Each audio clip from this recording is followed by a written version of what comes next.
Hello, welcome to episode 12, if you can believe it, of JagaVision. Today is going to be a really special show. For one, we're on a day early. Normally we host these sessions on Thursdays at 1, so I hope you can tune in next week at 1 o'clock. But today is Wednesday, and we're going to be having Yasunobu Uchida join us today from Uchida Eatery, so really excited about that. Yasu has been running the store next to us. So Jaga Silk is inside a Nootka Court here in Victoria, BC, and right next door is probably the best Japanese food I've ever had in Canada, that's for sure, and in the top three really I've ever had in my life. So he's been serving our Hojicha at his restaurant since he opened. So pretty honored about that. So figured it would be a good opportunity to drink this very special tea that we bring in the beginning. We've actually kept it on our roster since he opened. So we've actually been rolling with the Hojicha as a permanent offering on our web store as well, because, and you can thank Uchida Eatery for that. So we'll be bringing him on in about 8 minutes. He's going to join us at 1:20. Sister Speak, singer-songwriter Sherri Anne, the lead singer and the leader, or it's basically her recording alias. She joins us weekly, so she'll be joining us as well, and we'll all be drinking Hojicha Yabukita by Mr. Fujioka. So Fujioka also grew the Okumidori cultivar that was beautifully transformed into tencha and then milled into matcha that we enjoyed last week with Adam Creek. So that was lots of fun. Next week, I hope you tune in as well. We're going to have Aaron Kafka joining us from Kafka's Coffee over in Vancouver. We'll be drinking a new, new for us, Phoenix Mountain Oolong. It's still 2019. Some argue that the older a Phoenix Mountain gets, like in terms of like that second year, is a really good way or an opportunity or a good opportune time to explore what the tea really has to offer. So I would start out these sessions by making a tea that I have yet to try. So figure it might be a good chance to try a Jinjunmei, is what I'm thinking, or maybe an oolong. It's I have a sample that caught my interest that I've been wanting to try. And I was actually, it's kind of in my head as the next oolong at Jaga Silk, because Mr. Wang gave us some Huangjing. So let's get that going. See what happens. Last week when I was doing the opening, I made, I believe, an oolong at the wrong temperature. It might have been a couple episodes ago. Yeah, I no longer have any sense of time. But today I want to try out this Huangjing. It's made with the Qingshin cultivar, last time I checked, which is a really popular cultivar grown in Taiwan. And the fact that this particular selection is from Fujian, which is really the birthplace of oolongs, I always find Mr. Wang's project ironic, because he's doing Taiwanese cultivars for producing oolongs in Fujian, China, but China is the originator, or like basically the style of oolong originates in China. So maybe I shouldn't be so, I shouldn't find that so strange. You know, there's lots of different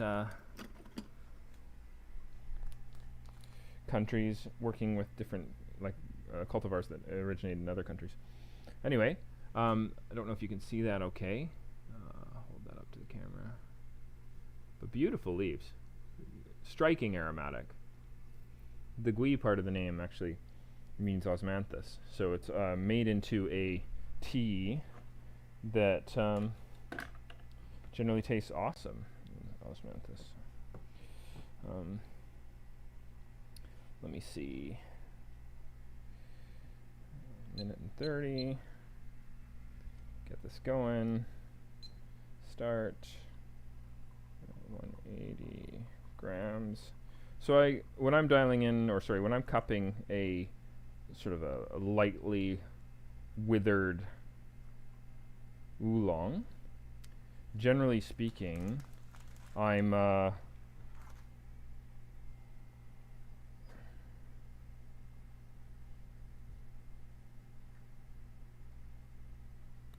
going to test it out with 6 grams for every 180 grams. Kind of take it from there. So we get this particular tea actually through a grower in Yellow Mountain. She has a nice farm that we've been meaning to buy yellow teas for from some time, but every year I've just been like, is this the year that we release yellow teas? Maybe, maybe not, maybe not. I hum and haw to the point that I don't buy them. But she has some great connections with farmers in her region and other regions, and she often sends us some really nice selections. And she's the one who introduced us to Mr. Wang, and we've been mostly buying from him for our lightly withered oolongs. We always have at Jagasilk, if you go onto our webpage, jagasilk.com, you'll find that there's generally 2 oolongs that are available. One is going to be a deeply withered oolong, generally charcoal roasted. It's going to be either Phoenix Mountain or Wuyi Mountain. We kind of go back and forth. Pardon the bell. That's the courier coming to pick up packages. And then the other one is going to be a lightly withered oolong. Yeah. Okay. And then, look at that liquor. That actually looks really good.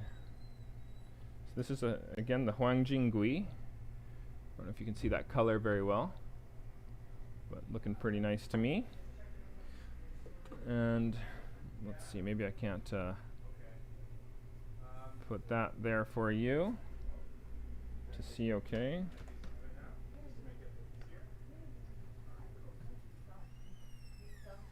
Maybe I can push it there. There we go. Okay, so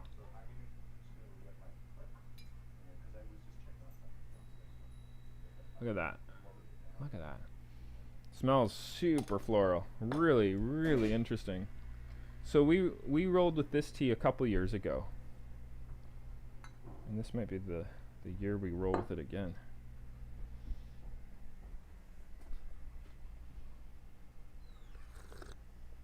First aromatic was a little stale. But that's probably the cup's fault. I should have given it a rinse. We've been milling a lot, and powder can find itself in the most random places, and we try to wipe down and clean and clean and clean, but milling tea is messy business.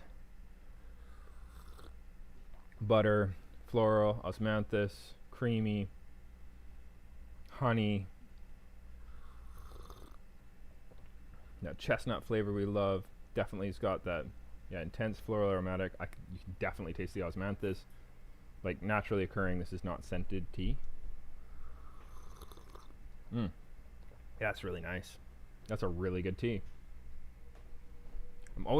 Another thing I find striking about Mr. Wang is that his plants are only, well, this year they'd be 9 years old. So we started buying from him, oh no, they'd be 10, because we started buying from them when his plants were only 7 years old. So really crazy how,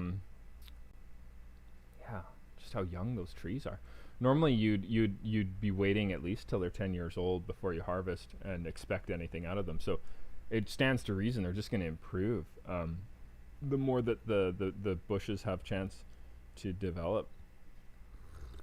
Yeah, that's really nice.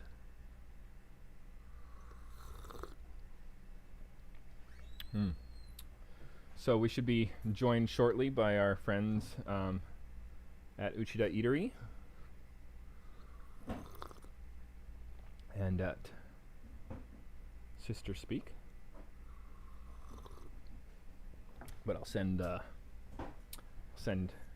Yasu a quick check. Let's see, Yasu. He's actually next door, which makes this really funny. We figured it might be a bad idea to just be within 2 meters drinking tea on live YouTube in the middle of a pandemic. Sent you the invite link. Let's hope for the best. Give me a moment here. Yeah, it looks like we're still waiting. we might actually find Sister Speak joining us first. Sister Speak always has her live performances on her Patreon. So if you go to patreon.com/sisterspeak, you can find her there. Generally, she's performing before our show on her channel. She's been performing out of Vernon. She's actually going to be in Victoria for a bit, so it should be cool. You'll be able to see her. She'll be still going forward with her shows. I'm not sure if she's doing tomorrow's show, but you should check her webpage, sisterspeakmusic.com, for details. Generally speaking, though, every week, like a clock, you can tune into live performances on her channel, Instagram, Facebook Live, and on Patreon. If you want to check out Jaga Silk, you just go. If you want to check out Yasu, if you want to go to uchidaeatery.com, you can check things out there. He's actually closed for a little bit during the pandemic. He was open, and it looks like he's taking this opportunity to sort of adjust his service style. He's trained for over a decade in Kyoto in kaiseki ryori, the kaiseki style. Really amazing style of Japanese food, and it'd be nice if I don't know, I have this secret, well, maybe not so secret, hope, desire that's what we see that style come to Victoria pretty soon here. So, but 8 years he's been doing lunch, and it's been amazing. So that's a really good tea. So Fujian, Mr. Wang, Huang Jingui, very likely we'll just see this on the menu. I've been cupping a lot of Qingshan oolongs grown in China recently, so I guess it's a trend. Right now, we have just sold through on our Tiguan Yin. We got that from Anzi. Hope my Chinese isn't terrible. Oh, I got a response here. Send the link. Let me see. Oh. And it looks like I put a description wrong in this. I put that if anybody's watching this, it says that our guest is Adam Creek. That's really my bad. It should say on the video when our guests arrive the actual real name for the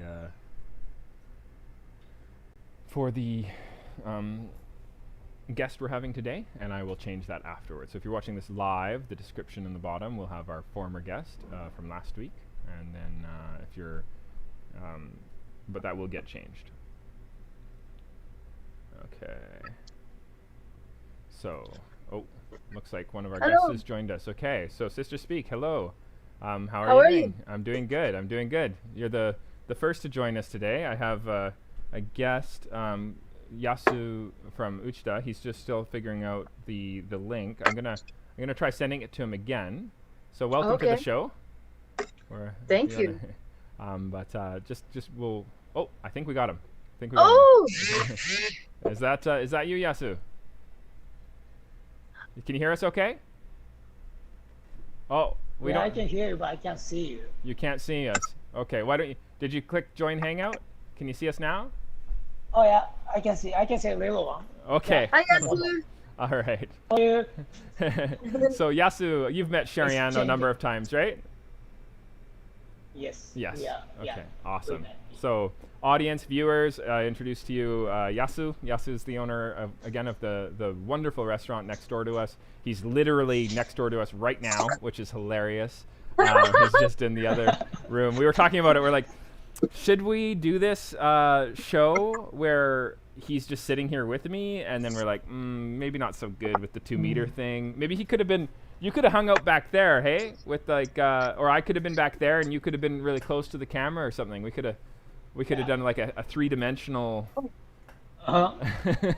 Make me look really small if I'd been like, But yeah, no, it's we decided to do it this way. So, but you're all suited up. You got your kettle, you got your tea. Yeah. Yeah, awesome. Yasu, do you want to tell our viewers a little bit about your shop, about what you do? About my shop, my shop name is Uchida Eatery, right beside the JagaVision. Little lunch, used to be only lunch restaurant, but now I can't hear you well. Oh, can you hear me now? Can you hear me? Yeah. Okay, awesome. And and these things happen. Mm-hmm. So we decided to close. The pandemic, COVID-19 happened. Yeah, COVID-19 happened. So we just decided to close Yeah. lunch, and now it's we are closing, and then we're gonna reopen in July, hopefully. Yeah. Just see how just see how things go, hey? Dinner, only dinner takeout Right. for a while. Right. Yeah. Yeah, that makes sense. Are you gonna you're thinking of doing dinner? Yeah. And then recently there's been some word, I don't know if you got that message from the health authority yesterday. There was an email that was sent out. I did. I got an email from them. So looks like there's some adjustments. I think it's all the rules that people have been talking about. We finally have something that's actually written down that can help us follow things. So for our viewers who are watching outside of BC has actually very little COVID-19 cases that we are aware of. And especially this island. Yeah, Vancouver Island is zero active cases as far as we know. So there may be more. At Jaga Silk, we're kind of waiting to see what happens. You know, we don't want to move too quickly. So we've actually closed our doors to the public, although we're of course available for sales online, and we are supplying our wholesale customers. But I can only imagine what it's like for the restaurant industry. And I know you opened for a small amount of time just to see how it would go, right? Yeah. Yeah, you kind of like you closed for first you closed, then you reopened a little bit. So how long were you closed for? You were closed for 2 months? 2 months, yeah. March 17th was the last day. Yeah. And they closed, and then we reopened May 7th. Right. Yeah. Okay. Okay. 7 weeks, 8 weeks. Yeah. And then we did a takeout lunch. Right. For 7 weeks. No, less than 7 weeks. 6 weeks, 5 weeks. Okay. Yeah. Yeah, and then it was just close again. Well, there's just nobody downtown, right? Like it's just we've been hearing people talk about offices reopening and stuff, but I think many companies are playing it safe. I'm also curious if this is going to be somewhat of a permanent change. You know, like what if people just are going to be working from home, Some and people, that's just you know, now that they can, they just notice like, oh, we don't need to go to work at the office. right? So why? Sister Speak, Sherri Anne, maybe we can join in the conversation here. Just you were recently doing a show for the first time in a long time. Yes. You want to tell us a little bit about how that went over in the middle of this kind of the pandemic? Yeah. How was the response, and do you foresee more of it happening? Yes, so I'm in the Okanagan right now in BC, and there was for a long time, there were 0 known cases for a while. I think there's maybe 1 known case now in hospital now, in the whole region. Known cases. On June 5th, 6th, I did a couple of shows outdoors, and we had like 10 different steps that we put in place. So I'm going to try and remember them all. But I have a whole list because with shows, the maximum is 50 outdoors in the Okanagan. Everybody's spread apart. So they ask if you could please, everything was reserved in advance, and they ask if you could please come with your bubble and stick to your table and not really walk around too much. And in terms of the stage, I brought all my own equipment, my own mic stand, my own cables, and I had a rope that I put in front of the stage, even though the stage was far away from everybody. I wanted to make sure I was at least 10 to 12 feet for everybody's safety, just to make sure, because singing, you know, I'm healthy. I've been really careful, but I just want to make sure I'm extra safe for my for friends and stuff. Yeah, and then afterward, so I had a little sanitizer in my pocket in case I touched anything that was around. Wow. that wasn't my own, and just a little spray one. It was really easy. And then afterwards, I put all my equipment into 2 garbage bags so I could sanitize them later. Oh my god! Wow. How was the response? It was sold out, if I understand correctly. Yeah, I didn't promote it because I felt a little bit odd about promoting anything that early. The venues put out an email, and people were so excited about live music. I played one at Ratio and one at BX Press, and reservations filled up very quickly. And it was really fun because I kind of just did what I've been doing on the back porch sessions in a lot of ways. It was really casual. Nice. Casual. Okay. It was really, really fun. Had a great time. People were super respectful with the rope. I sold some CDs afterwards. Or like I had a system where like they'd put the money in the tip jar that was like in front of the rope, and then I would they'd step a little bit. I'd like put a CD to a spot that was 6 feet from them, and then they could get up and grab it, and I'd step back. It was I mean, I was like kind of being like really, really intense, but that's also because I figure why not? Like there's let's all be careful. Yeah. Yeah, and if there's 50 people at the show, might as well be extra careful. That makes sense. Yeah, Yasu, Yeah. you had So a really 50, Oh, sorry, 50 go ahead. people, yeah, 50 people in like how big that place was. Like It was at a farm outdoors, yeah, like a cidery area, an orchard area. So 2 meters How in about between each the table. distance between person and person, people. Yeah, How there far? was. Yeah, each table was at least Just 2 2 meters meters. apart. Like, oh, okay. Each table was really quite far apart. They actually can seat 150. So they're at about 1/3 capacity. So it's really easy for there to spread everything out. Mm. So I'm So thinking serving any drinks, food. yes, No, they were just serving. Yep, pizza and cider. Mhm. Yeah. Yeah. Yeah, I've been hearing that you have to, when you put the food onto the table, there's a rule that the staff member has to leave it on the side of the table. You're not allowed to put it in front of the person.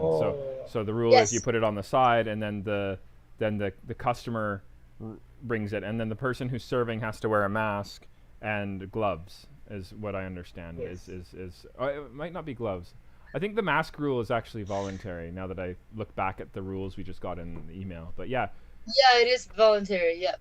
Yasu has got some interesting systems in place too. Like I'm really hoping that we can copy some of those systems. Yasu, did you get the plastic from Industrial Plastics, or where did you get? Yeah, Okay, so industrial plastic in Victoria. and you just have it set up in front of your door there, right? So there's like a table, and then there's like just a gap to sort of serve Just out. get yeah, Yeah, and money and food. Just need to some gap for Yeah. And you're nice. You have two stations, right? You can have two stations, doors. So yeah, you have two doors. the Yeah. payment kind of ordering door, and you have the food pickup door, and it's nice that those are all Yeah. separate.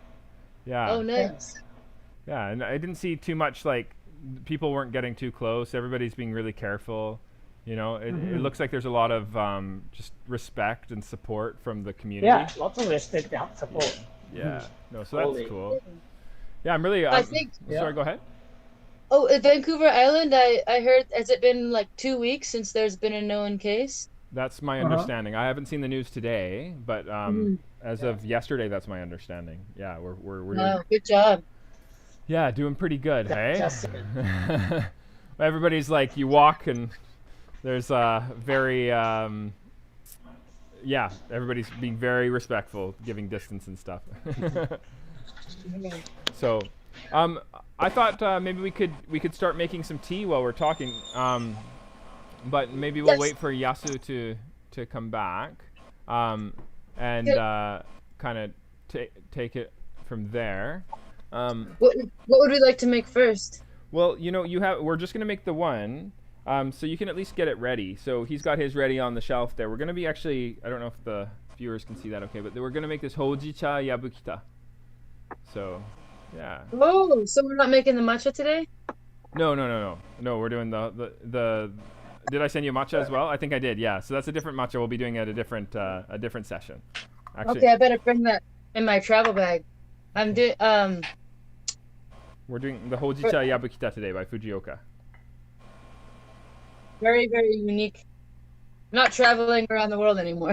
Nice. So things are a little bit different. Yeah, awesome. Yeah. So do you want to grab this tea, the Hojicha Yabukita? Yeah. You already have Yes. it? Okay, awesome. Yasu, you're good to go? Is that correct? We got you back? So, Yeah, we do. Okay, awesome. yeah. Okay. Tea. So we're gonna what I'd love you guys to do is if you could Wow. just open it up. Yeah, give it a smell.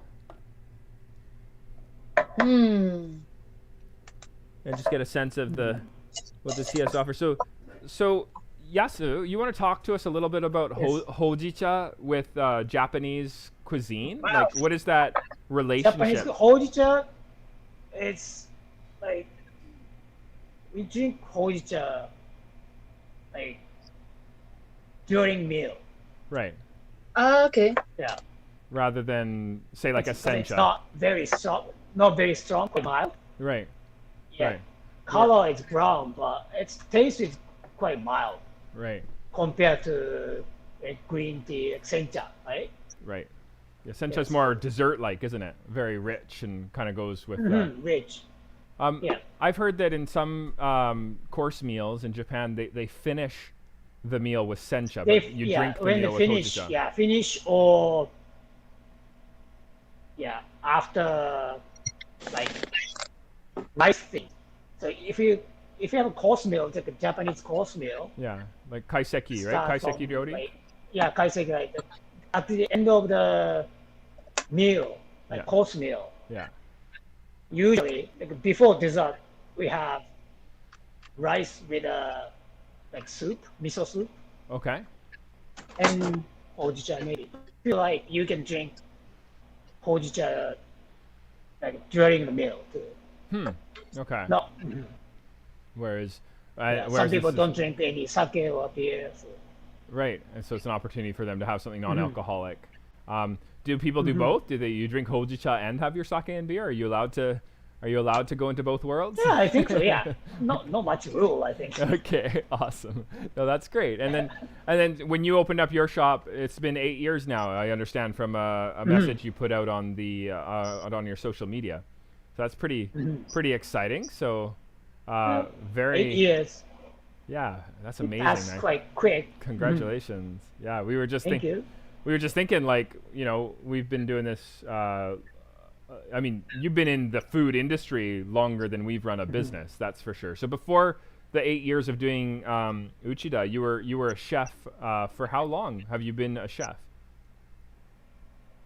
I started doing cooking job like when I was 30 years old.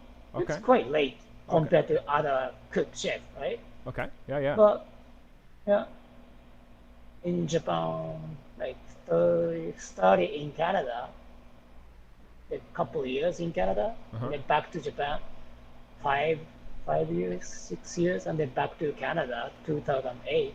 Okay. I told our Yeah. viewers that you did 10 And years then in work Kyoto, for- but it was 5 or 6 years? Mhm. Okay. All right. So a correction And to people who are Osaka, watching the yeah. intro. Okay. Awesome. And then in Japan, you were mostly in Kyoto. Did you say Osaka as well? Osaka and Kyoto. Okay. And were you doing mostly kaiseki, or were you doing other styles? as No, well? not only. I work for tempura restaurant or other like Japanese style restaurant. Oh, cool. Oh, yeah. I think you remember. I remember you saying something about a tofu specialty shop or something like that. Yeah, tofu. Yeah. I worked for a tofu company, like factory. Oh, cool. Okay. They were there. Yeah. And you got mad skills with Not your. as a cook. Just Right. yeah. Right. I was interested in making tofu, so. That I have a massive craving for the food at your restaurant right now. I have bad news though, Sherri Anne. He did close temporarily. I know. Yeah, did you hear that? Okay, so he's Yeah, I did, but I still have the cravings. yeah, fair. They're amazing. Yeah, no. Oh my god, Huge, so good. huge respect for what you do, Yasu. Love. Massive. Love the attention to detail, and I'm really excited for. So you want to talk to us a little bit about what you're thinking for when you reopen? You're talking about maybe doing. Are you gonna do a kaiseki style, or are you gonna leave it? Are you gonna leave people guessing, or what are? Do you want to surprise everybody, or do you want to tell everybody a little bit of a preview of what you're thinking? Surprise, not much surprise. Okay. I think we're gonna do dinner. Uh-huh. I'm gonna make something I've been made so far, Uh-huh. and different style to serve, of Okay. course. And yeah, so at the beginning, yeah, we'll start as a like only takeout dinner, right? Right. So I'm gonna put some food in this kind of things. Okay. It's partitioned. Yeah. That's important for Japanese. Huh. So you're unusual in Canada in that you don't really do you. To me, you do true fusion in that you're using local ingredients, but you're cooking with I'm with a trying to. Japanese style. Like you bring that Not- Japanese not easy, though. perspective, yeah, right? But you don't use things that are really common in North America, like avocado or garlic Yeah. or even Yeah, a heavy use amount of garlic oil. You use garlic, but okay? I don't. But yeah, not I a, but don't not a really heavy use amount of avocado. oil, right? Uh-huh. Sorry. Yeah, less oil, I think. Yeah. So what you bring is I think a unique perspective that Yeah. is somewhat I can't find it in a lot of spaces. So it's very interesting to see. Not that avocado is bad. Avocado is great. It tastes amazing. Yeah, I like avocado. Yeah. I love avocado. But it's not necessarily Just I don't really use. Yeah, I'm trying to use something I can get around here, like Mhm. local produce, and not only vegetable, meat, and fish too. So you might work But with it's not avocado very- if it grew locally. Yeah, but not very easy to get seafood Right. compared to Japan here. Yeah. Even though we're on the ocean, right? Still- Like it's kind of still- interesting. Yeah, Yeah. it's totally different food culture. Yeah. So what are some of the highlights of your like some of your favorite local foods that you cook with then? Local ingredients? Yeah. Mm-hmm. Local ingredients. Sorry, I'm still a little bit sleepy today for some reason. You get that question yet? Yeah, local ingredients. Local ingredients, but I'm buying vegetable from Uminami Farm and Square Root Farm. Oh, And cool. they grow some Japanese vegetable, Wow. like kabu, daikon, komatsuna. Yeah, so those vegetable is not like new to me. Right. I eat and then I use lots in Japan too. Mhm. And what else, like something, Cucumber. the rhubarb I never had. I Okay. never had in Japan. Okay. What else?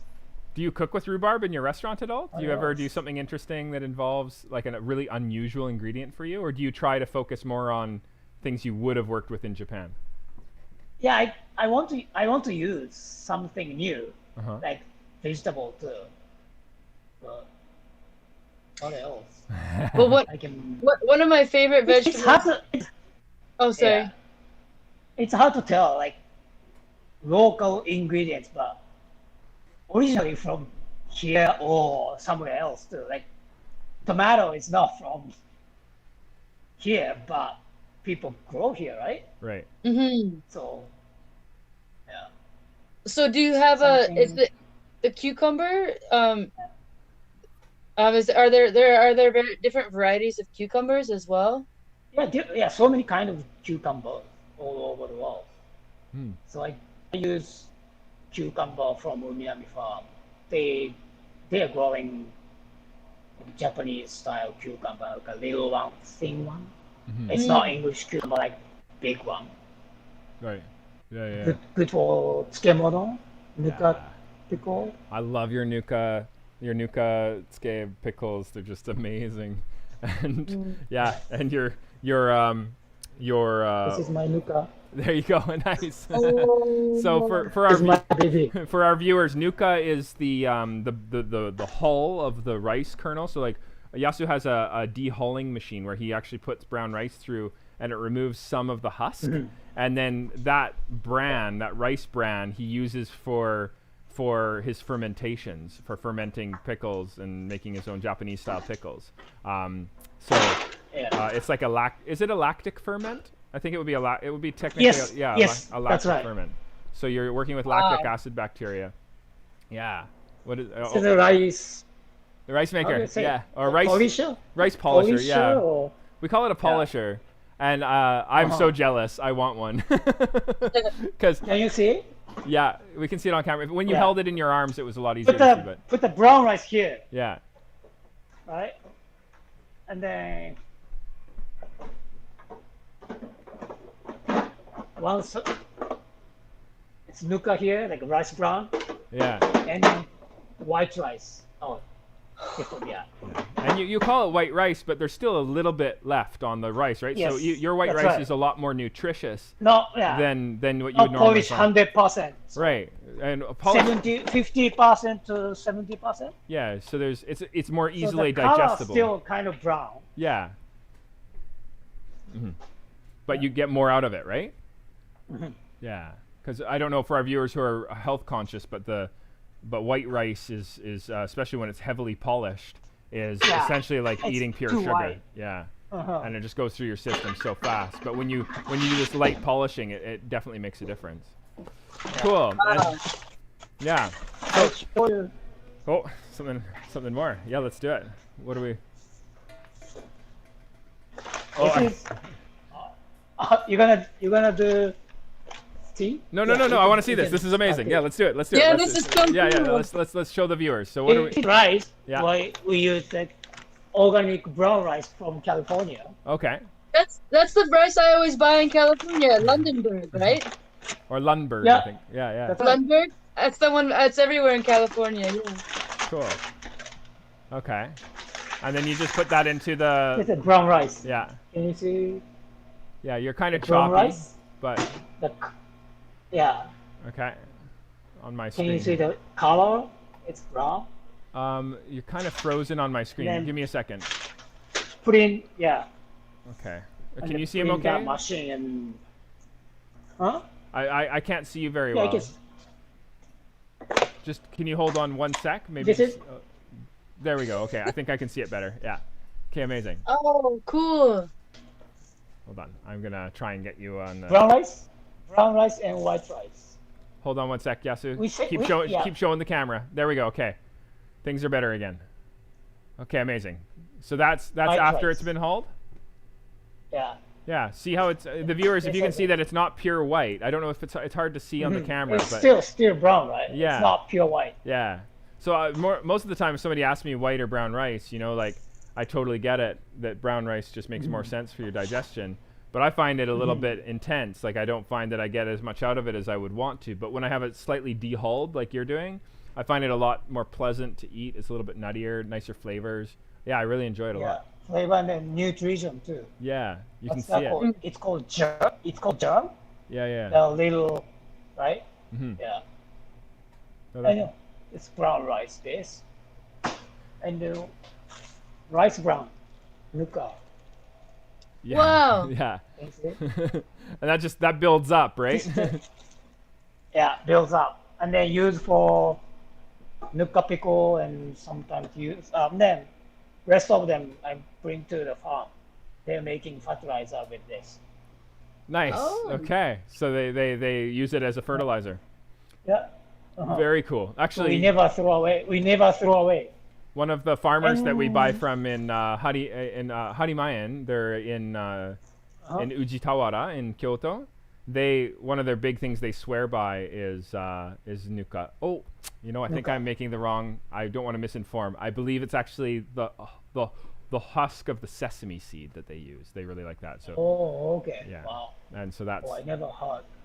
yeah. He's got a friend who's, but this is such a great use is to put it in the soil. I think it's going to do some good things for the plants and very accessible nutrition for the plants. And then it's really nice. You got that full cycle. Hey, you're giving the nuka Yeah, to the farms that's that you right. buy from, and they're using it to grow the vegetables that you purchase and then put into your food. It's a really beautiful cycle there.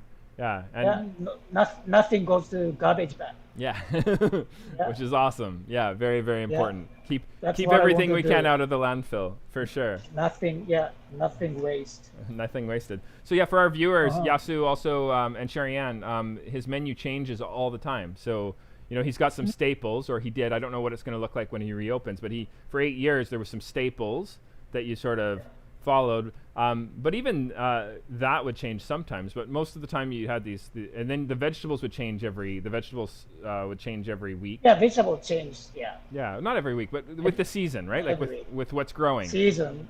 Yeah. And even the way that you present your donburi, you would change what vegetables go in there depending on what's growing and all that fun stuff, right? I'm not changing menu like on purpose. Right. It's changing because we can get right. The earth is changing vegetable. your menu.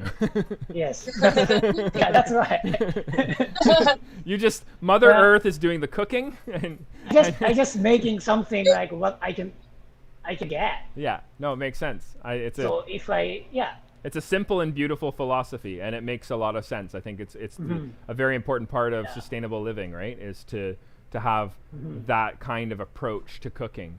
And it's interesting in tea because I'm a tea merchant. Mew and I are tea merchants, and we struggle with the whole global element, that we're importing from different farms, etc. But I do like to focus on the relationship. I do like to work with people that have a similar perspective as you do. I love to have farmers that we work with that have a sustainable approach to what they're doing, that they're trying to keep as much out of the they don't want to. You don't want to be damaging the system. You want to be. No. You want to be. You want to be participating in it. You don't need to be a bystander that doesn't do anything. But I think there's a really important role for human beings to play, where we can be intimately involved in making sure that we bring something positive to these relationships of consumption. So we're not just eating, taking, but we're also doing a little bit of giving, right? And hopefully they even out, or we can give more than we take. That would be an ideal situation, because so and then need a balance for anything all the time, right? right, Like we buy a chicken whole right, always, then just eat whole chicken. yeah, Use whole chicken making stock, chicken bones, and we even eat chicken neck, right, chicken tail, chicken wings. yeah.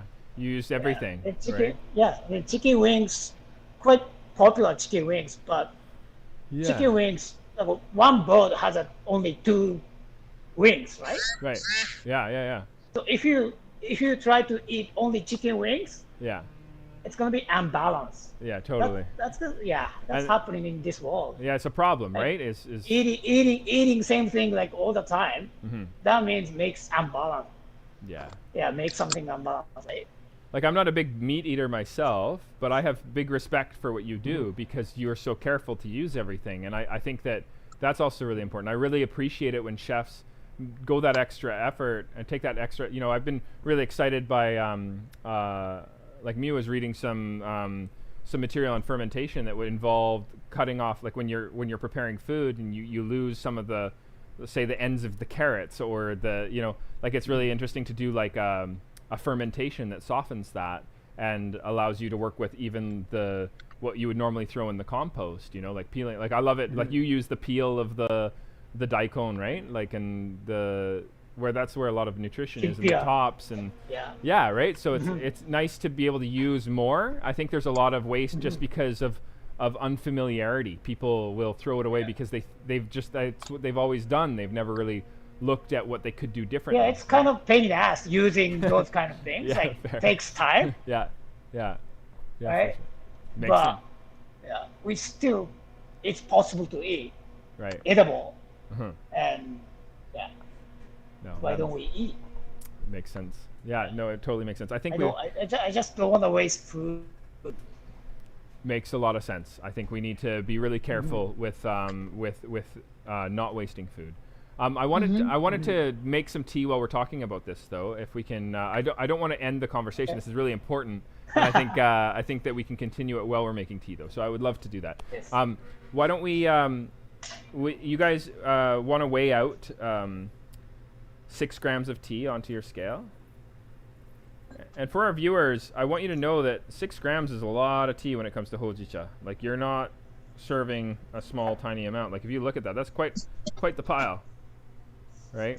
Yes. And I think we need to not work with volumetrics, because if I were to use a teaspoon, right, like, I'll just put that to the side, but like, I think it's really common in tea to be working with teaspoons, and I think that's unfortunate. Any good baker or good cook will tell you, like, mass is a huge part of consistency. 1 teaspoon is 1 gram. So basically, I guess you could do 6 teaspoons, but every teaspoon is going to give you a different amount, and how your tea kind of figures itself out in your spoon, like in terms of the air pockets versus leaf, is going to change how much you get. So really, although I understand that a scale can be a little bit intimidating, it makes a huge difference for your tea's consistency. It's not a requirement. It's not like you can't make tea without it, but you're just going to get a way more consistent tea as a result. But, you know, like, I often make tea without it, especially when I'm traveling, you know, and I'm sure you do too, right, Cher? Like, when you're traveling, Yes. I don't think you're busting out your scale so much, but maybe I'm wrong. No, I haven't had a scale until this month. Okay, there you go. So, and you've been drinking our tea for years. So I don't want it Yes. to be, you know, if I were to send you a Hojicha, how would you normally make it? Like, if you were just going to make a green tea for me? I would estimate with the tablespoon, teaspoon. Like, kind of try to figure out if it's, like, you know, that I'm suggesting 6 grams. Some people, like, look at it and they see 40 grams total, and say I do a 4 gram dose, they try to roughly use 1/10 of the package. Is that kind of the style you would go with? I actually more so use something like a bowl that I'm familiar with, and like, it'll see how there's like a flower in the bottom there. Yeah. Like, when I make matcha, I kind of know if I'm in a hurry, like, how much a teaspoon of matcha is, or the grams of matcha, by how much of the bowl is covered. Makes sense. Yeah, it totally makes sense. If I'm in a hurry, so that's kind of how I estimate it with a teaspoon. And if I'm like, oh, that's off, like, I look at the bowl, and after making it so many times, I have an idea how much, and then how full up the water needs to be in this bowl. I use this bowl a lot. That makes sense. Yeah, that totally makes sense. You know, I think a lot of people that have, like, their favorite teapot, they get really good at making tea with that, because they get a really good sense of how much is required. Yes. Yasu, you want to talk a little bit about your guys' process at Uchida Eatery when you're working with our Hojicha? Mm-hmm. Yeah, we use JagaVision Hojicha, but cold brew. It's called cold brew, right? Yeah. This is That's the way Jared taught us. And I hope it's easy. I hope it's not too much work. It's easy, and it's good. Tastes good too. So this is an interesting style, right? You put 40 grams of 40 grams, with 850 milliliter water, cold water, and then leave it like overnight. Yeah. Recently we've been encouraging people to do 36 hours, if you can believe it. Oh, okay. Yeah.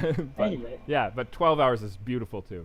More than 12 hours. Yeah. Like, Okay, we start making, like, usually like 3 p.m. Okay. and then using next day. Start using like 11 a.m. So. And kind of putting it through right before service. Okay, cool. And then And then you have a really cool system. You just use a martini.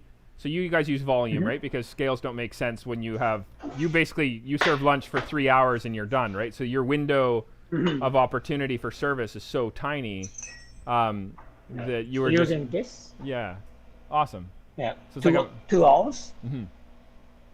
and then 2 hours, Mm-hmm. and then until total 8 ounce water. Right, because the concentrate. Hot water. Yeah. If you use this recipe, is 25%, and so you can actually cut it. We actually did an episode with one of the cafes we work with in Nanaimo, and she was talking us. She's White Rabbit Coffee, and she was talking to us about how she uses the cold brew for an Arnold Palmer, like a cocktail that she makes without alcohol, so a virgin cocktail, which is really nice. And she does that same system. So it's really nice to see the different applications. But I always thought it's so interesting for restaurants to be able to just do what you're doing, right? Where it's just put it in the measuring cup, add hot water, and you've done this. You do all the work in advance, right? Yeah, and then it's just like it's so simple when you get to the moment of service because you've prepared. Don't really have time to. Yeah. A little bit annoying, I guess, when you run out. When you run out, though, right? Yeah. Yeah. We've had a few times where we prepared a bunch of jars for you, right? Where we were like, and you had to brew it hot just for that day because you ran out. Yeah. Cool. Okay, so why don't we let's put the 6 grams of tea into the teapots we all have going, and then if you can weigh out 240 grams of 70 degrees centigrade water. Okay. So do I just add it to the 6 grams in the mason jar then? Do you have your temperature variable kettle? Yes, I do today. Okay, awesome. So yeah, you put the 6 grams into ideally a preheated mason jar or. Oh, it's not preheated. Okay. If it's not wet, then you can probably transfer all those leaves out and then preheat it. Awesome. Cool. Yeah, it's a little bit wet. Oh no. Okay. You might have to reweigh a little bit, or just confirm, like when you put it into preheat. Then put what I like to do is I put the kyusu or teapot or jar or whatever you're brewing with onto the scale, and then I tare it, and then I put the tea in, and I confirm that it was actually 6 grams. Yeah. And I already put 6 grams tea. Okay. Oh yeah. And then what you want to do is you want to put 70 degrees centigrade water to the 240 gram mark. And the moment that the water touches the tea, you want to press start on the timer. I'm gonna do it when you start, so I can time it because I don't have a timer. Okay. All right. Let's just. Sherri Anne, it's interesting watching old episodes where you're spilling and knocking things over, and you got good technique now. You're you're ready to rock and roll. It's good. It's fun times. Okay, I'm just gonna load that up with some hot water. Okay. If you're in a restaurant environment and you have a hot water tower that's hot water on demand, sometimes it's easier to just mix hot and cold water and find you get used to it. Like I found it was a little bit hot, and so I added a bunch of cold water, and then it was too cold, so I added what I thought would be perfect for 70, and I got to 68 degrees, which is exciting. I get really happy about weird things like that, but yeah, there we are. We're at 68. Okay. And then Are you steeping yours yet? No. We're going to be 2 minutes. Did you already start? I'll start one for you. Okay, yeah, I just did, sorry. No worries. 240? 240. Milliliters? That's right. Or gram? Yeah. 240. So I'm going to be done after you guys. And then it always seems like a lot more when I do. Oh no, I'm at 200. Yeah. 200. And 4. Jared, 2 minutes, right? 2 minutes, yes. Oh, sorry, I didn't say I did 247. Yeah, that's okay. You know what I always also say is think in percentages. It would be a much worse problem if you had done 7 grams instead of 6 grams of tea than it is if you do 247 grams of water instead of 240, because the percentage of error is a lot larger. Does that make sense? Yes. Yeah. So this is just going to give you consistency. So for both of you and for our viewers, like, really the important thing is to just enjoy your tea. You don't want to ritualize it to a point where it intimidates you. But but if you can apply some things and you find it helps to improve the flavor, or it gives you a better sense of what we're tasting at JagaSilk, and you want to know what that is, or you're curious. Once you've built the muscle memory, it gets really effortless. It gets really easy, right? And so timer, let it start as soon as the water hits. You have a decanter ready. Why we use a decanter is so that we can have evenly strength tea between cups. So in the Japanese style, they actually pour a little bit into little cups and go back and forth. And so they'll put it in this cup, then this cup, then this cup, then this cup, this cup, this cup, and it'll just kind of be like that. But Taiwanese style and Chinese style oftentimes too, you're decanting. So I've always been really inspired by that. I think that's a really good way to go. If you're just drinking it, we are all drinking. We're not sharing right now, so you could totally just pour into a cup and you're fine. But if you were going to share between people, you should decant first and then share evenly strength extractions. Does that make sense? Yes. Sometimes the leaves don't really go under the water. They're Right. like all hovering on top. Should I? Sometimes I take a little fork and just kind Your of. extraction's done, by the way, Sherri Anne. Oh. Yes. I think that's a great idea. Sometimes you don't have a full submersion of the leaf. It's nice to gently push them underneath the liquid, especially a lightweight tea like this. So really nice color. Yeah. So you obviously as a person who's worked with Hojicha in the past, you've chosen to work with ours, and I was joking with you earlier that maybe it's because if you didn't use it, I would cry, but that's maybe not the case. I think you're. If you didn't like it, you probably wouldn't use it, right? But because you're just a neighbor. Yeah, that's the reason. Yeah, that's what we were joking about. So yeah. Just joking. Yeah. No, but that's quite You're enjoying it. I love this. Yeah. Is there a reason that you choose? Like, I don't want to like build myself up or Jaga Silk up or anything, but I am actually sincerely curious why, with so many other Hojicha options, you could go to the local supermarket, the Japanese supermarket in town. You could go and buy some Hojicha there. You have connections in Japan. You could have Hojicha sent to you. Is there a reason that you choose to use this particular Hojicha? Yeah, but I don't know. I love Hojicha since like when I was in Japan, right? Yeah. So and then right beside my restaurant, there's a tea bar. Oh, cool. And Okay. they're doing good job, and they have very high quality Hojicha, Are we talking about right now? right? And then Or are you talking about it in Japan? Okay, right now. Okay, that's funny. Okay. All no, right. right now. Yeah. Okay. Yeah. So you're complimenting us. So you enjoyed the Hojicha. Okay. So like Why don't we use? Yeah. I gave you some. It tastes good. If taste is not good, I don't want to use it. But That's good to know. awesome Okay. quality. Yeah. Well, I That's gave why you some Hojicha from a different farmer for a little bit, and you told me no.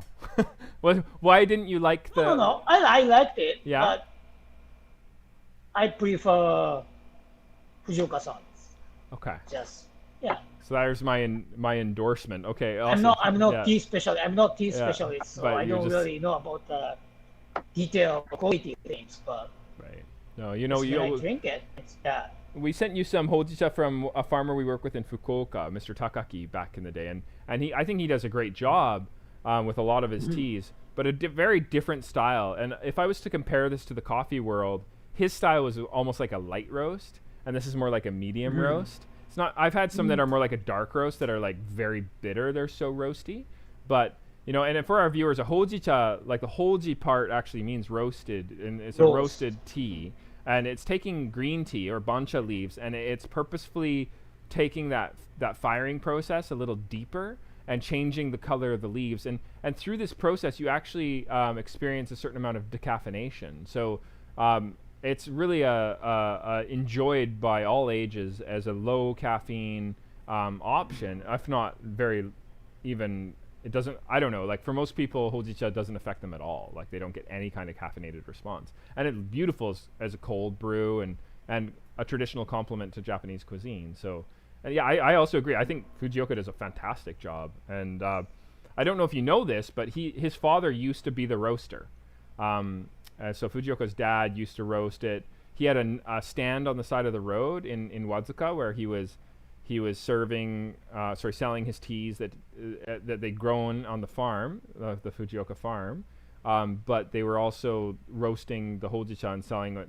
And last time we visited, we got to see their roaster, but it's been retired. They actually have their friend doing it now because his dad got a little bit older. So it's actually not been roasted by Fujioka. It's been roasted by their friend for the past 2 years now. And I didn't really see a big difference in the flavor dynamics. Did you notice anything 2 years ago? Was there like a big change in the flavor profile that I missed? no. No? You asking me? Yeah, I'm asking you, Yasu, yeah. No, really. Yeah. It's been No. pretty consistent, hey? Like the whole time? Like I feel like You know? Yes. Is this? It says a decaffeinated option that sits nicely between the worlds of tea and coffee. Is this decaffeinated? Um, Essentially, just like non-alcoholic beer or decaffeinated coffee, where there's still residual caffeine, but you're allowed to call it decaffeinated because of how little caffeine is in it. Really? Yeah. Wow. Yeah. This is like my jam then. Yeah. This is the tea for you. Wow, it really is. Yeah. So I've been sipping it as you've been talking, and I'm elevated. Isn't it a lovely elevating tea? Yeah. Yes. Wow. I see why you have it at your restaurant, Yasu. Yeah. No, it's got some really nice texture, hey? Like Yes, it's probably it might be one What of do the you most. what do you usually drink? What kind of tea do you usually drink? I usually drink matcha and oolong, Matcha? Oh, okay. yeah. and lots of oolong. Well, I have a hard time because I can have maybe one matcha, and I can't really have much caffeine. I love every tea, Yeah, but matcha. Uh-huh. Yeah. Oh, Matcha sorry. is quite special tea. Matcha Yes. is quite special for me. Yeah. Yeah. Yeah, I No, think, like a daily drinking tea, like a Hojicha. Yes. don't tell that to some of our viewers. I have one customer who does 20 grams a day, and I said to her, that is not okay. You cannot be drinking 20 grams of matcha a day. That's a problem. Whoa. That's actually Whoa. that's going to be damaging to you. I feel like I'm an enabler. Like, and she said, at least it's not heroin. So it's true. 20 matchas, yeah. It's too much, right? So Wow. yeah. Yeah. No, I'm not a big encourager of 20 grams of matcha. For myself, I do like 4 grams a day, but I'm a big guy, right? So, and I have a pretty strong threshold. But if you're a little bit smaller, like 2 grams, or just like some people are way more sensitive, so you can do half a gram. Like, you should be using a scale for matcha so you can really measure the dose, and you can calculate its effects on your system. You are ingesting it. It has some inhibitors in it. There's a tranquilizer in matcha that really helps to. It's why you can drink matcha at all, right, Cher? Is you can't do coffee at all. Like, it just totally. No, messes not you at up. all. Not even like this much. I can have like maybe the smallest espresso in Italy that you could find. Okay, well, espresso's intense. But in Italy they use like 1/3 the dose of what they use. Oh, that's in why I North could America. have it. That's why I could have it there. Yeah, you would be getting Oh, 1/3 the that's- strength. So if you had a sip of an espresso here versus a sip of an espresso in Italy, the sip in Italy is going to be 1/3 the strength, generally speaking. Yeah. Generally, there's one sip here. Generally hurts my stomach within like 1 minute Yeah. But of coffee or espresso. but you're okay with tea, and you're a big tea drinker, as far as I understand, and this may I be your new love tea. it. Yeah. And I love the variety. So sometimes I have sencha, I have oolong, hojicha and genmaicha are actually probably my the most pleasing to my taste buds. Okay. Genmaicha has a similar. So I had a question for you. There seems to be a movement in North America to whenever you have a Japanese restaurant, there's the genmaicha is served. Genmaicha. But Uh-huh. you were saying that Hojicha is the norm in the establishments that you've worked at and that you've experienced in Japan. Why do you think that genmaicha is so popular here? Is it just a regional thing in Japan? Are there places in Japan where genmaicha is the norm, or is that just really a North American thing? In your opinion, I mean. Yeah, you can. I don't know. It's genmaicha is quite popular in Japan too. Like usual drinking tea Right. at home. At home. But Yeah. do you see it in restaurants very often? Yeah, some restaurant I think. But it's not as common as Hojicha. I For don't know. restaurants. Maybe depend on place. Yeah? Around Kyoto, yeah, people drink Hojicha. Yeah. I noticed in Hojicha Gifu is too. quite popular. Okay. And genmaicha too. I don't know. It's hard to tell. Like, I don't know why people like genmaicha in North America, because maybe the rice, the roasted rice, Yeah. like flavor. Well, it's kind of like a sugar, I think. Roasty, yeah. Where That's you- why. There's a little bit of sugars in the rice that probably people are really enjoying when they're. I mean, I love genmaicha, especially a good genmaicha that's been really carefully roasted. I always tell people that the sign of a good genmaicha is when you can't see little popcorn bits. If you can see popcorn, that means that the rice has been toasted too aggressively, and you want it to be a golden brown. You don't want a popped rice, and so it's your immediate sign that genmaicha perhaps isn't an ideal quality level. You can still enjoy it, but I always find that a good sort of sign to me is when you can't see the little pieces of popcorn in there.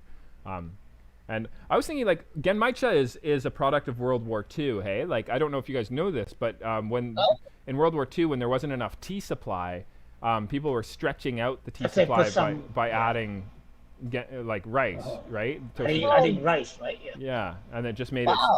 So maybe it's that. Maybe there's just more history to Hojicha. I haven't actually looked up the history of Hojicha. I would assume that we're talking a longer historical time frame than genmaicha, but it's worth looking into for sure.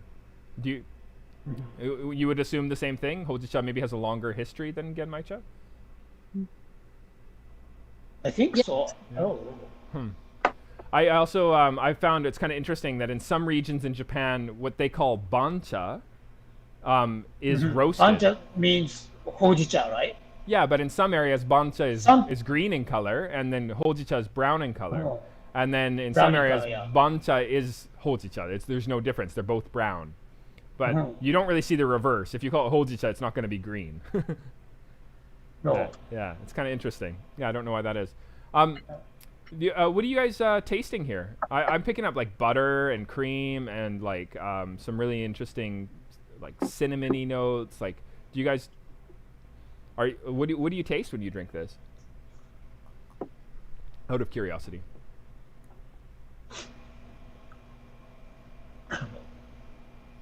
Hojicha taste. Nice. Yes. Yes. Yeah, love it. I'm not very good at I don't know, express Yeah, okay. But taste of tea or taste of coffee. Then honestly I don't really understand the coffee tasting notes? What do you call that one?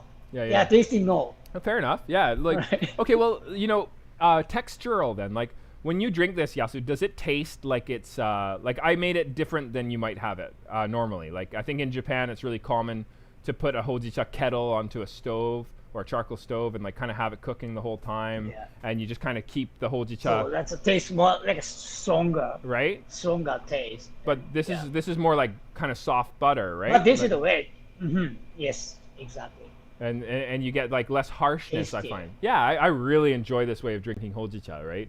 Where it's like a pretty fat dose in a short extraction time of only 2 minutes at a lower temperature. But it is a forgiving tea. You can totally boil the crap out of your water and pour it on your hojicha, and it's gonna be okay. You're not gonna. It's not gonna be ruined like a sencha. If you did that to us, if you boiled a sencha and you just kept it going on the stove top, it's gonna taste pretty terrible pretty fast, right?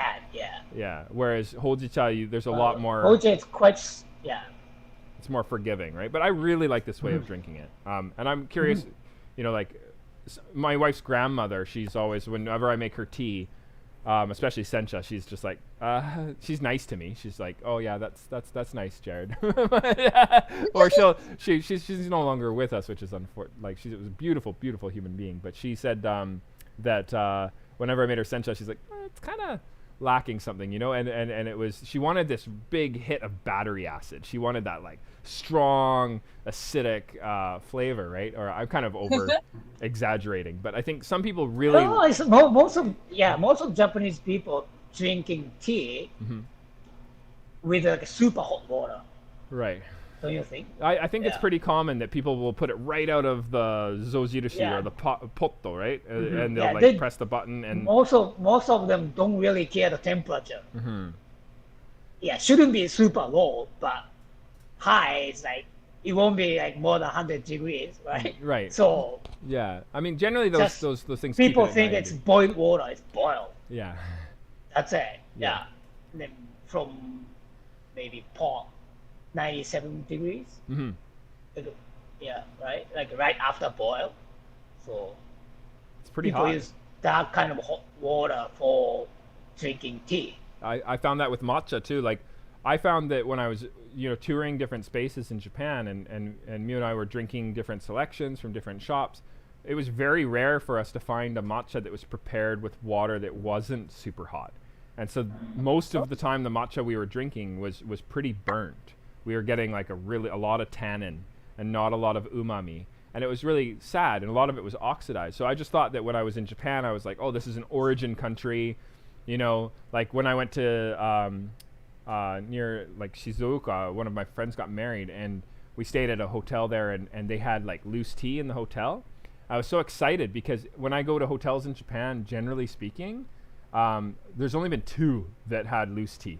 One was in Hoshinomura, which is like a production village, like a hot spring there. And then one was near Shizuoka. But, I've been to other production regions, and the hotels all, they're serving these even restaurants, you'll see a lot of tea bags, not a lot of local tea usage. It's sold a lot in like the like little railway stations or gift shops and stuff. You'll be like, okay, yeah, I can get tea from this region.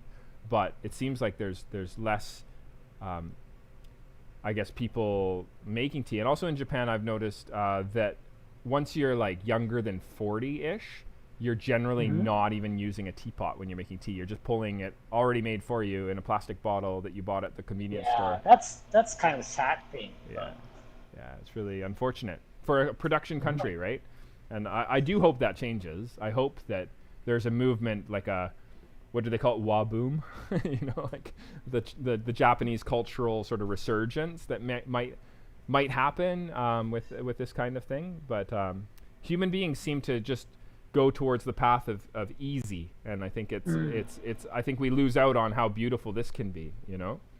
Like, yeah, we can like redefine easy because it's so much work. Like it's less, you get more nutrition, and I think this tastes so sweet and delicious and nutritious. And that's very good. So then you end up if you get like a tea bag that's like a year old, you end up having a lot less nutrients, and you could have like 10 of those, and it's so much work to try and get to the level of one like fresh loose leaf tea.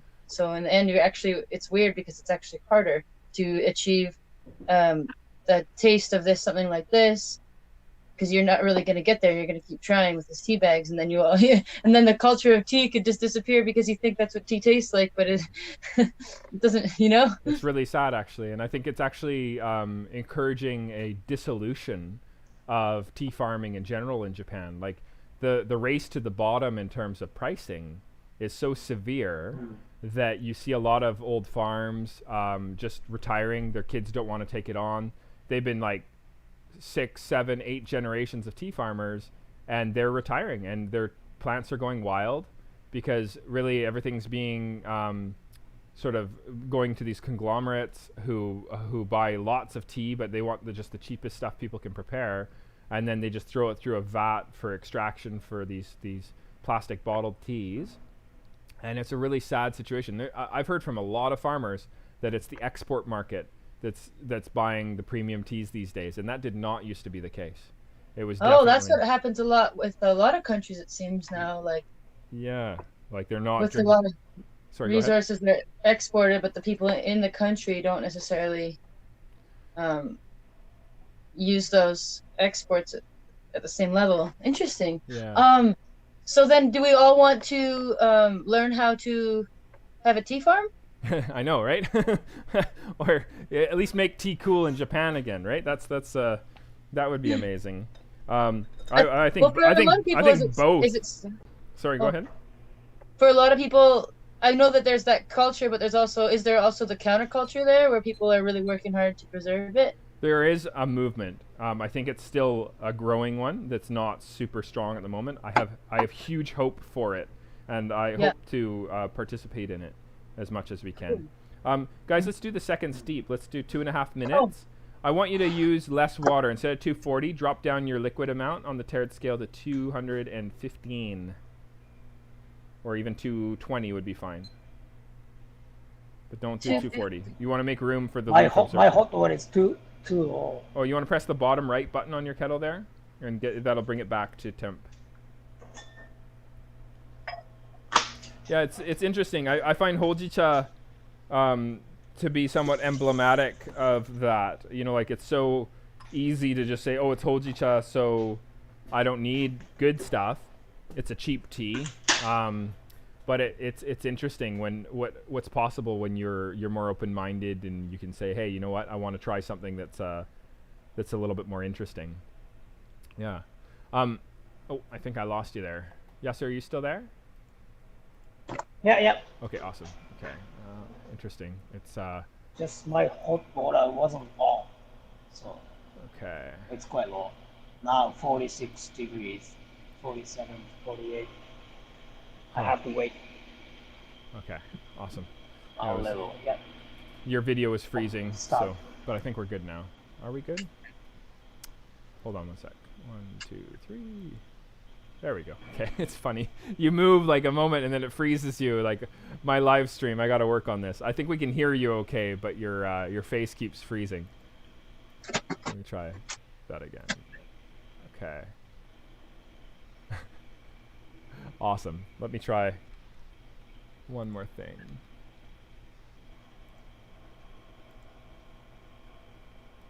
I've seen. Go back. Okay. Yasu, you want to try moving? Okay, there we go. Yep. Okay, we got you back. Amazing. So, talking about. So did you? Yeah, go ahead. Yeah. 2.5 minutes to 120 grams of water. Yeah. Okay. So yeah, just talking about sustainability, talking about farms. You know, I find that the Taiwanese system is really interesting. I'm always inspired by the government in Taiwan. I'll wait for you to finish beeping there, but after they were kind of in a situation where tea wasn't selling in Taiwan, the government stepped in and started these tea festivals, and they encouraged the general population to come out and drink all these farmers' teas, and the government basically prepared the festivals and did a whole education campaign so that people in Taiwan would be understanding quality oolongs and understanding quality tea. That's awesome. I thought that's so cool, you know. And then when did it start? after World War II, like in the I believe it was the 1960s. So was it in the 1950s? I know it was after World War II. It might have been a decade, but not 2 decades after World War II, as far as I understand. And it was interesting to read that because I thought, wow, you know, what an awesome approach. And I think that education does a lot, right? Like you find that that the results from having that kind of involvement, I think it was a good role for the government to play. And now Taiwan's in a place where the country does drink the good stuff, you know. And you do see that in China too. There's a lot of like premium tea drinkers in China, and I do hope to see that again in Japan. And I do know that there is a market for it. I think a lot of it has to do with education, but I think also part of it is that there's kind of a slow deflation, or the economy is kind of like, it's not inflating, but it's not really deflating either. It's kind of been like the same for so long now, like in terms of the cost of living and stuff and what people are getting paid, that there's no way for, it's hard to navigate, I think, in that environment. It's very hard to, So if people want to make a little bit more money, they save more. What do you think? How do you, like, how should we educate, like, tea things or? In Japan, or in general? Yeah, anywhere. Like, I'm talking about like, not only tea, like food too. I'm a big. Go ahead. Sorry. Education. Yeah. About food, tea, everything. Those kind of like, don't have a subject at school, right? Right.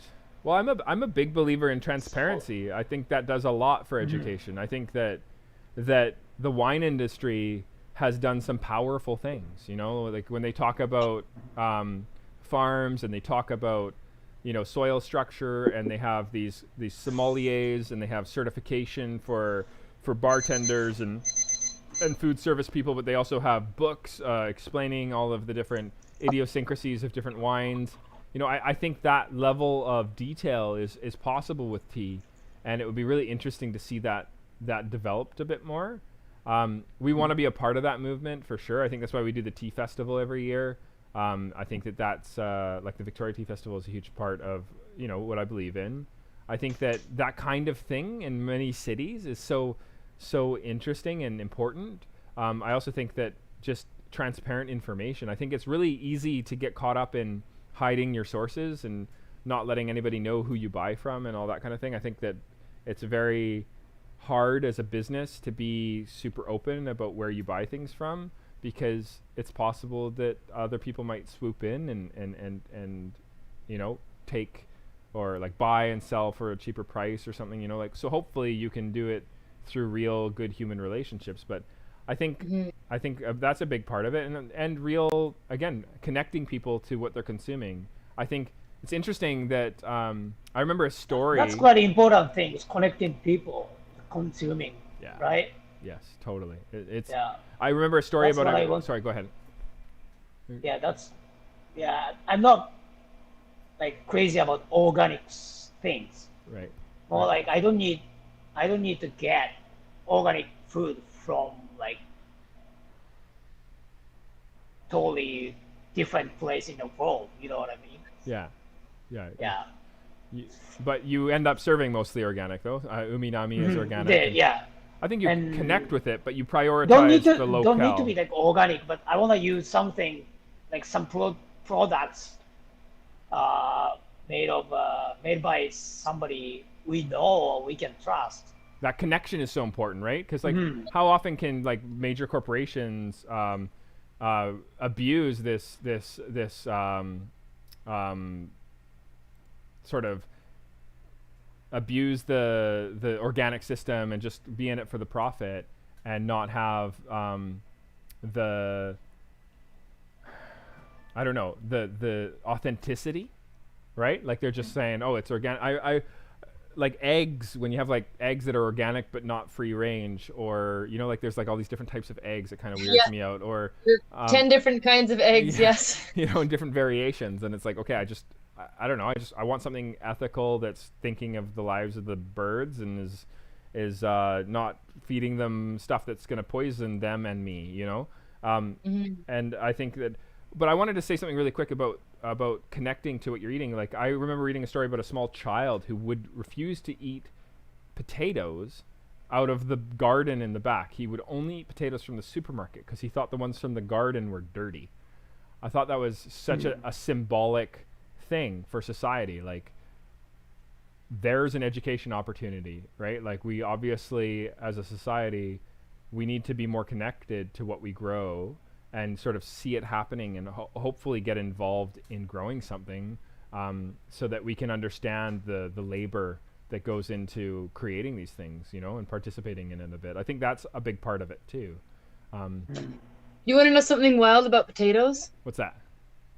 I had like 10 potatoes in a cooler bag.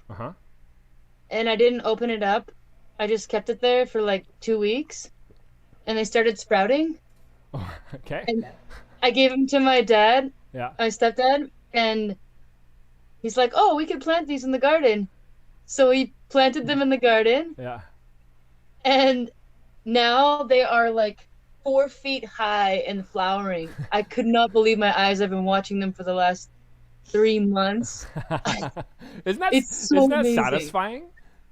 It's incredible. I had no idea how potatoes grew. I didn't even know they had flowers. I'm learning so much right now about gardens and food, and they're so tall. It's incredible. That's From awesome. just sitting in a cooler, like I sprouting by accident, completely by accident. Suddenly, and potatoes have been grown traditionally because of how easy they are to grow. The cooler wasn't cold. It was room temperature. It was just like one of those little thin travel ones. Great environment for sprouting potatoes, actually. Dark and not cold. Completely awesome. By accident. That's so amazing. funny. That's really cool. Yeah, no, I know that definitely getting more involved that way, growing food. I think it's an idea that comes to mind is exchanges to tea farms would be really interesting. Wouldn't it be cool, like, to explore kind of the woofing opportunities, like the willing workers on organic farms? Encourage people to check it out who are watching. I think most of us are aware of, but definitely check out willing workers on organic farms. And Do you want to see the potatoes really quick? yeah, for sure. Sorry, I didn't mean to cut you off at all. But I want to do that actually.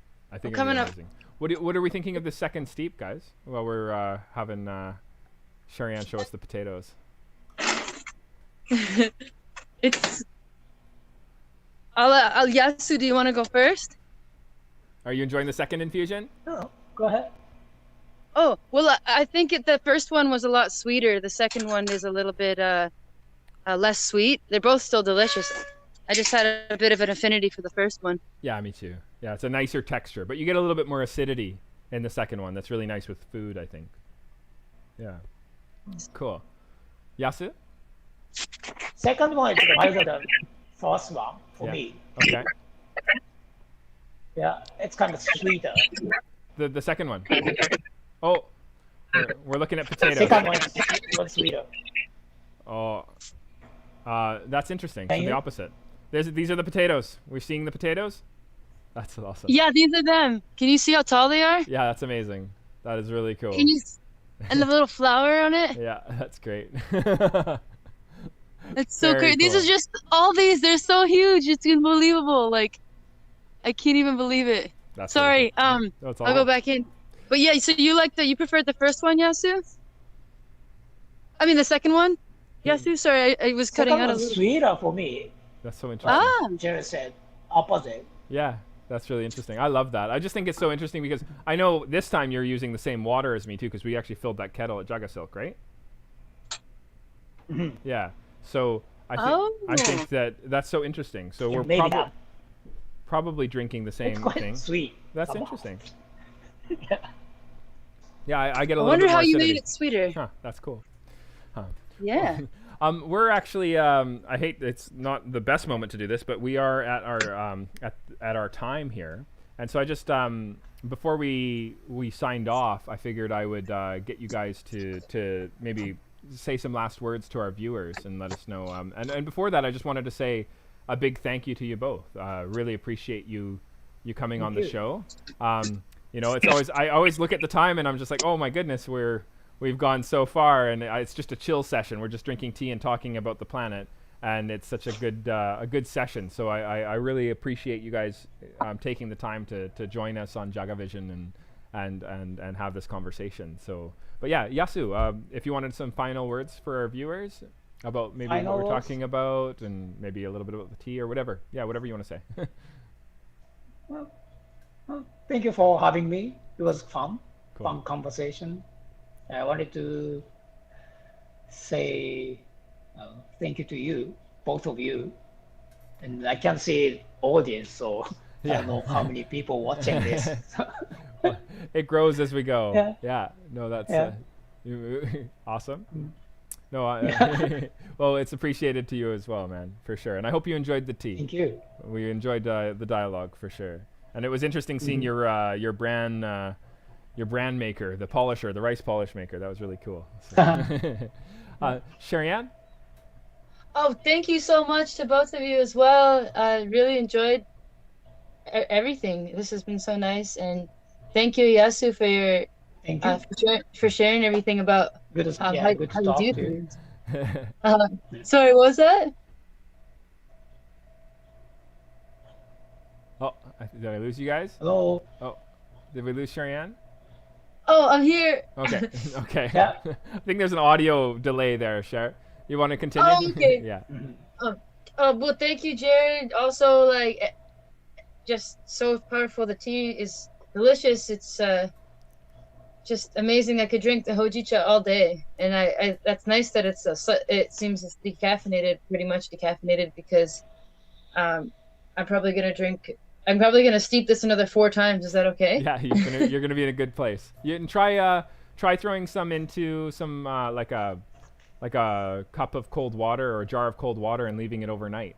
Do 6 grams and just How about the rest of this? Could I do that you can with? totally do that. Cold brew it and then the next day see what you think. I think you'll really enjoy it. You How can much even- water? Generally for the concentrate system, it's the whole package, 40 grams for 850 mils, and it gives you a 25% concentrate you can cut with hot water. But you can also reduce that down, and you could have a finished cold brew that you don't have to cut with anything. So you could actually just use 10 grams in a 1 liter jar, and then everything that strains out is just drinkable right away. Or 6 grams and 500? 5 grams in 500. Okay. Yeah, 5 grams in 500, and you'll get when you steep it, when you finish it, you'll have a completely drinkable drink. So, yeah, awesome.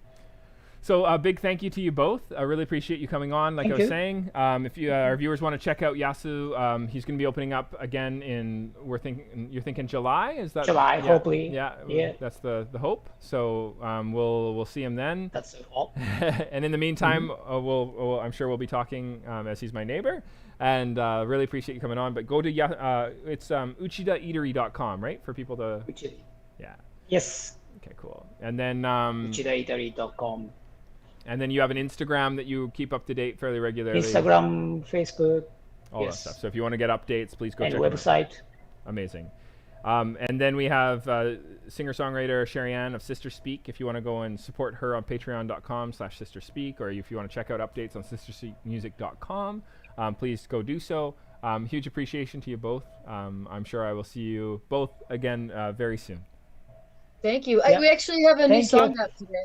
Oh, amazing. And there you go. So a news from Sister Speak. Say that again. There's a new song. A new song out today on all the streaming platforms. It just came out like an hour ago. It's called Lose Control. Amazing. Featuring the Brothers Burns. Yes, with some powerful lyrics. Lose Control with some amazing hip hop and blending that with some world acoustic folk. So it's a pretty rad expression of music and lyrics and power. So yeah, super cool. Everybody check it out. That's on Spotify and Google Play and all the usual places, right? Yep. Awesome. Cool. All right, thank you to you both, and I'm sure we'll see Sherri Anne again next week. Thank you, Yasu. I'm looking forward to what you do in the future with your night service. Thank you both. Thanks. Thank you. Bye. Okay. So yeah, big appreciation to them both. Like I was saying, I've gone way past time today. If you want to check out the next episode of JagaVision, it's going to be next week on Thursday. We're going to have Aaron Kafka joining us from Kafka's. Looking forward also to, there's going to be mid-July, we're going to be having Takaki-san on. We're going to be cupping some samples from the farmer with the farmer, so that's going to be exciting, so stay tuned for that. We also are in talks with some pretty exciting guests, but next week is going to be very, very exciting, and we're going to have beautiful oolong, the Bashan, with Aaron Kafka. And if you haven't had a chance to go check out Kafka's and you're in Vancouver, you should. It's on Main Street. Last week, if you want to check out our episode we did with Adam Creek, that was tons of fun. And then if you're watching this archived, or if you're watching this live, huge appreciation for your participation, and hopefully we'll see you next week. Subscribe if you haven't. Just go to youtube.com/jagasilk, and you hit the subscribe button or subscribe underneath this video, and we'll be in a good place. So huge appreciation. Have a wonderful, wonderful day, and we will see you next week.